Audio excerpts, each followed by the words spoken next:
Welcome to PSR studies. Andhra Pradesh రాష్ట్రంలో police constable అభ్యర్థులకు final exam యొక్క డేట్ అయితే డిక్లేర్ చేశారు. పూర్తి వివరాలు తెలుసుకుందాం. వీడియో చూసిన వాళ్ళు తప్పకుండా వీడియో లైక్ చేసి ఛానల్ని సబ్స్క్రైబ్ చేసుకోండి. చూడండి, ఎవరైతే 2023 జనవరిలో ప్రిలిమ్స్ ఎగ్జామ్ రాసి 2024లో ఈవెంట్స్కి కూడా అటెండ్ అయ్యి క్లియర్ చేసుకున్న అభ్యర్థులకు వచ్చేసి జూన్ 1వ తేదీన ఫైనల్ ఎగ్జామ్ అయితే కండక్ట్ చేస్తున్నారు. ఇప్పుడు ఈ ఫైనల్ ఎగ్జామ్కి వచ్చేసి 38,910 మంది అయితే అర్హత సాధించారు. వీరందరికీ జూన్ 1వ తేదీన రాత పరీక్ష నిర్వహించనున్నది.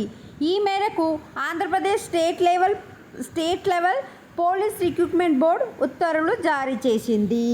So events prelims exam qualify అయిన స్టూడెంట్స్కి వచ్చేసి ఫైనల్ ఎగ్జామ్ వచ్చేసి జూన్ 1. వీడియోని లైక్ చేయండి. Thanks for watching.